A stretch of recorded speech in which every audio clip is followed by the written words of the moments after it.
Yeah. Holdover from 3, I think. Oh yeah, you know the thing is... Yeah, it would have had to have been from 3 because this is the bit where Jaya starts. Now here's a fun question. Is Enro even in this game? Oh boy. Oh god, I haven't even considered this. Bellamy is actually in Dressrosa, and he has a dialogue scene in Dressrosa, but we cut him out from there. But we cut him out because we have to cut out Jaya, and god, that looks awful. So yeah, Robin came onto the ship, they had some adventures, you don't need to know about that, and she immediately decided to leave. What? Okay. If you were going to bother showing that Bellamy existed at all before the new war... Who is this fuck? If you were going to do any of this, why would... Sound like ugly bastard personified. Hello, Teach, how you doing? It's disappointing how they share such similar ideology, but Blackbeard's character just kind of dies after this scene. I don't think I'm wrong there. No, you're more or less right. Yeah.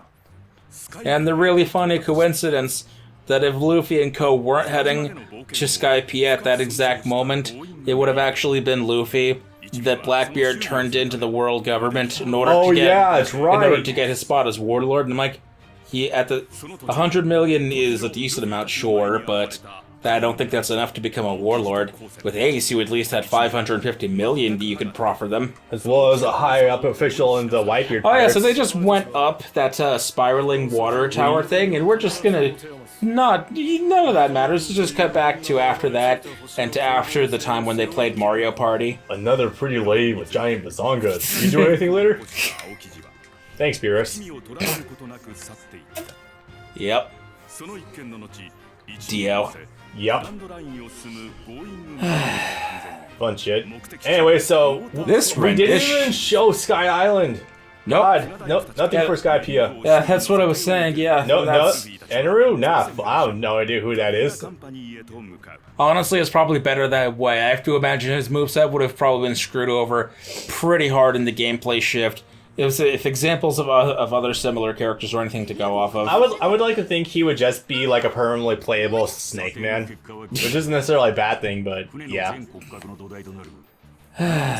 Anyways, Iceberg. At some point along the way, At some point during adventures we didn't show, the Going Merry eventually started to fall apart, like literally falling apart. God damn it! like the mast broke off 3 different times. The spine was essentially disintegrating. Usopp literally had to staple the mast back together with some steel sheets and literally nails. It was so bad the Going Merry actually got a ghost on it. That's sailor folklore. I forgot what it's called, man. The Klabautermen. Yes, Gesundheit. Yeah, German words I'll understand. They foreshadowed that in G8, actually. Hi. Oh my god, they showed that. Yoink. Okay, I'll forgive this. That's too good. I love how they're Tokyo drifting in the back. Like, they're moving so much faster. Like, their legs are going faster than their movement would imply. Ah, so they're running animation from Basra 3. Yes. Where they run at a weird diagonal angle, but go straight. Not gonna lie, with Usopp's actual muscly build post-time skip, he looks like he could actually fuck them all up with just punching them. That's not impossible. No, it's not. Anyway, so yeah, I guess we had the budget to show that, but we didn't have enough budget to even... Hey, where did we get the 200 million berries that we were going to pay for the repairs for the Going Merry? Huh. Weird. And what about... I don't know, I guess Nami was selling feet pics somewhere or something, I don't know.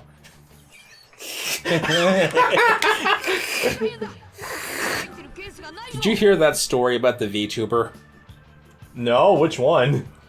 There's a lot of VTubers right now. The dragon bitch, the most highest Coco? grossing Yeah. super chat in all of YouTube this year. VTuber. There was a bit where the actress playing her went kind of crazy and said, "Send in all your feet pics. I'll rate them." You said rate, right? Yes. Okay, good. I'll rate your feet pics live on stream. I have intentionally been trying to avoid the VTuber rabbit hole. I haven't seen any of them either. That was a story. That's the only reason I know about that. Occasional funny clips are nice, but yeah. Well, until they get ruined. Hey, while you're doing this, I'm gonna swing by the kitchen and actually get myself the rest of my 2-liter Mountain Dew. I can get you some if you want. Can you get me a drink, please, too? Yeah. Another very sexy lady with super big bazongas. Are you free tonight? You watch your mouth! So after several minutes of grinding the piss out of the sphere grid, we're ready to actually begin this godforsaken level. Oh boy. You know, the funny thing is, this might actually be the best Water 7 map we've ever gotten. Yeah, it actually... It's so small. I am fully willing to agree with that. It's so distinct.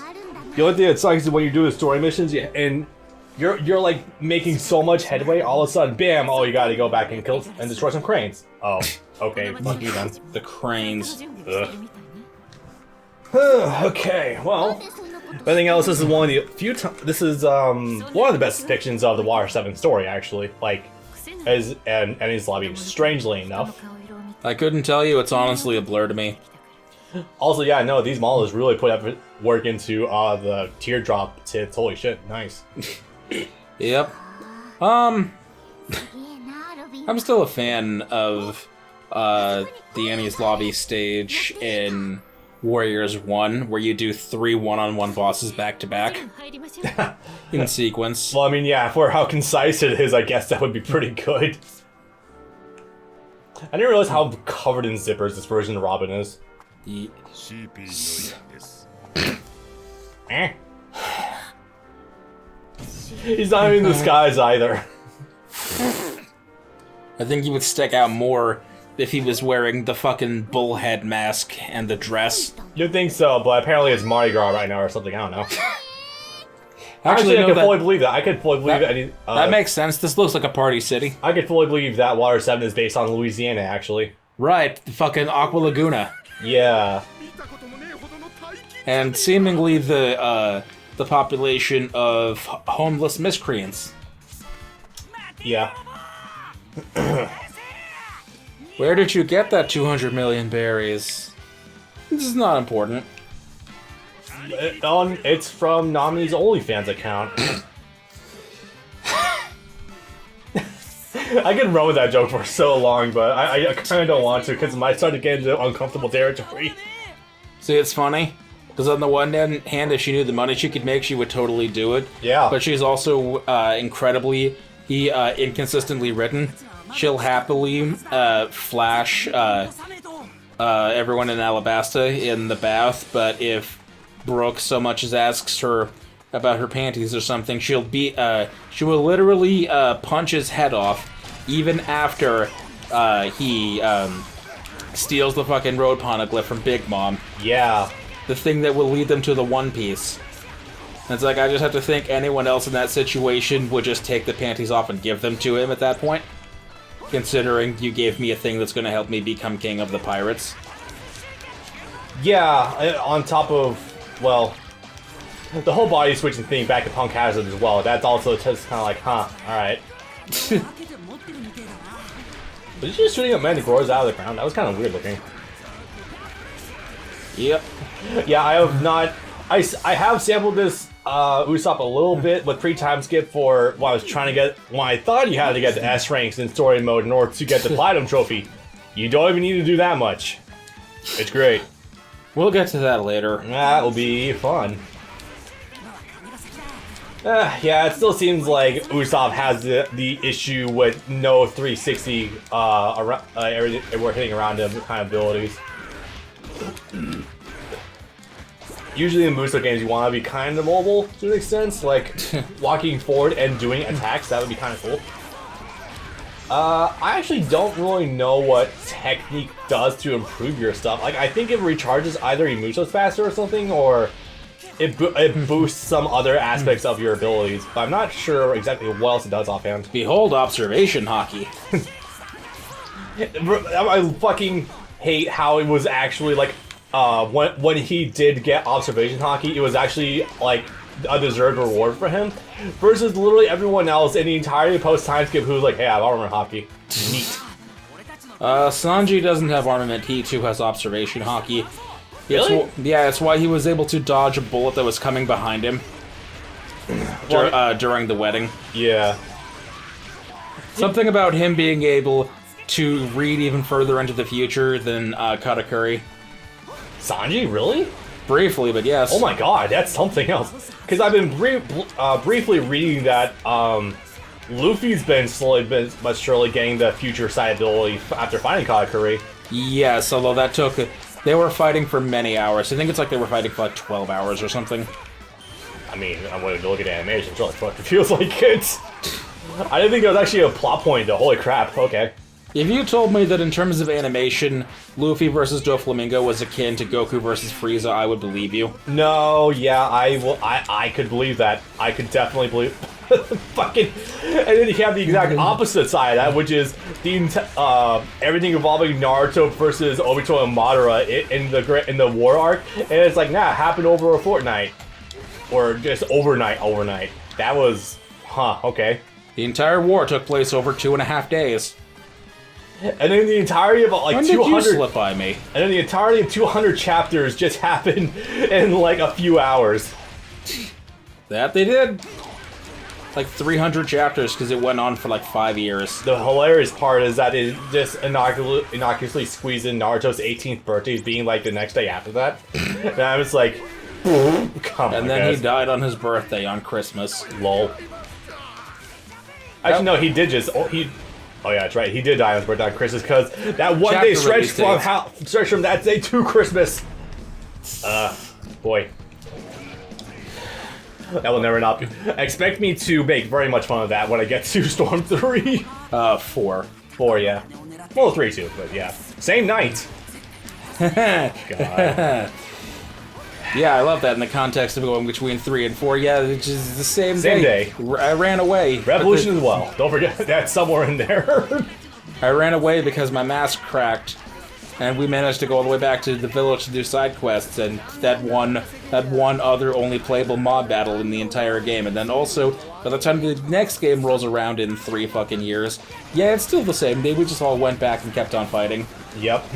We decided to take a 5-minute break and resume after he got his mask replacements. That series. Anyway, this. Wait, does that do anything? Him's pointing over... Maybe it distracts enemies? I have no idea. Nah, that's... Oh, hey, you're still here. For what it's worth, though, even though we've beaten this horse to death earlier with how silly it is that Usopp is so vehemently defending keeping the going merry, later on, I know I'm talking about this way too soon, the fight between... You're about 10 minutes ahead. I was about to say Goku versus Luffy. The fight between Usopp and Luffy is still really well done, and actually pretty tear-jerking.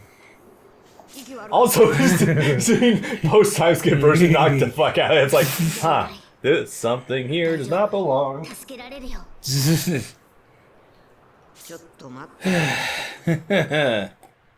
He's not dead, but he sure as hell seems like it. Oh my god, we did all the Franky house. Yep. The things that this company will fucking put time into. And then a massacre. And then everyone died. I like to mention for the fact that yes, One Piece is also one of those franchises where no one really dies unless your name is Ace. Oh yeah, this character is also an actual character from the Franky family. He's like the main guy. Yeah. But he didn't appear in any of these games prior. But for some reason they kept using his model as generic pirate model ever since the first game. Yeah. At least we are definitely phasing out more of the standard generic pirate model in favor of like actually more unique villains to fight. So that's good. That's the Dynasty Warriors effect. Having in Dynasty Warriors 6, Suma Yi, Kyle Haber's son be a complete generic to in Dynasty Warriors 7 having him be the guy that can do Dante's enemy surf. Oh. Yeah.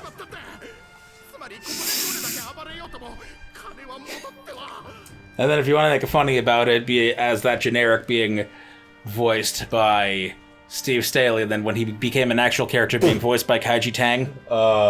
That's kind of funny, yeah. It's unfortunate how often Steve Staley gets typecast as a teenager, but then you get McGillis and he's so fucking great at the role. Well, no, in Dynasty Warriors, he plays a bunch of the generics in background slots. Ah, okay. Like he plays three different emperors. Nice. But at that point in time, being emperor was only a formality. Yeah. It kind of feels like in Dynasty Warriors that, well, considering the time period also and how fucked it is, like, did people just kind of alternate being emperor like almost like a job position? Like, who's on shift for emperor today? Ah, me. Yeah, that's what it feels like, especially during the transition from Wei to Jin. Okay, so this is a small thing, but to go with the costume thing earlier, Zoro does actually have two of the swords he's supposed to have at this period of time, so that's kind of neat. Yeah, you will actually see him gain more swords going forward. That was the funniest thing. I don't remember if it was in 1 or if it was in 3, but Zoro had the most costumes of anyone in the game because they had to model every single loadout of swords he had. I think it was 3, yeah. In addition to every single outfit variant as well.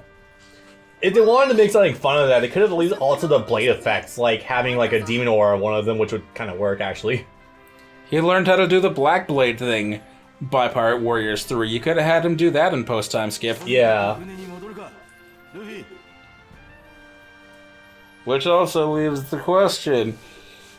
Mihawk has a Black Blade, and we know about how to make Black Blades now, but his sword, Yoru, which means night, is black all the time. Does that mean it's permanently, forever, externally infused with armament hockey? I don't know, but probably. I think that was actually brought up in one of Zoro's like scenes in this game. Actually, I feel like that is the case. Actually, he can do that temporarily.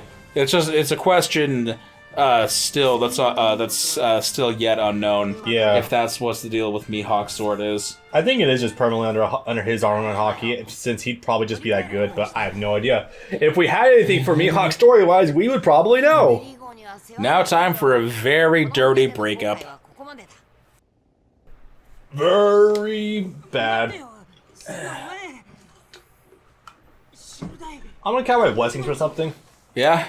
I'm glad I never had a relationship breakup this hard. Probably because none of them lasted long enough before this current one that would actually result in that. No, I'm not gonna make that joke before your wedding. No. Trust me, I've had that thought too. Is there a possible way I can fuck? Is there any way I could inadvertently fuck in my relationship 9 days before my wedding? Hopefully not. Nothing's impossible. Unlikely, but not impossible. Yeah. I feel Usopp here, but he's being a bit too irrational. He himself acknowledges that he's known that the Going Merry is falling apart when confronted by Franky about it, but he's just like... That's after he's had some time to set on it and after the fight. What's the name of the girl that he got the ship from? Kaya. Like, this is really more about Kaya than it is about the Going Merry, honestly. It's his pride and joy. It's his treasure. Yeah. The symbol of his friendship with her. But like I think he's just he really is ignoring the fact that A, he's not a shipwright, and B, unless you replace the entire ship from the ground up. He's going out of his way to ignore the fact that he's not a shipwright. He outright says, "What do those guys know? What do those guys that have been trained and worked on thousands of ships know about fixing ships and telling if a ship is irreparable or not?" Essentially, yeah. Oh, yeah, Jesus, they're really going ham on the fucking lines. Oh yeah, this is also one of Sanji's best moments. Yeah, it really is. Careful what you say. You don't want to say something you can't take back. We're not a bunch of friends. We're a pirate crew. If someone wants to just come and go, that won't fly. Yes, you see, but that line is frequently blurred anyway. We take on dozens of different Arc-only allies that end up somehow getting on the ship. That's okay, they're all part of the Straw Hat Fleet now. We've had Carrot for 3 arcs now. And we're still kind of unclear on that. Yeah. Wow, I do like the Sky Hero, though. Holy fuck. Yeah. This is one of the few times where the scene is actually rendered really well, and hey, sunset does actually occur here. It's not actually just nighttime in Pirate Warriors 3, which is, yeah, I like this way more. I have to be honest. Honestly, you want the Mary, fucking keep it. Like, it's gonna fall apart eventually anyway. There's that Dynasty Warriors music. Yeah. I have to be honest, I hate this fight in Warriors 1 because you have all those stupid props and crap that you have to knock Luffy into, and oh, that's awful. It was rough.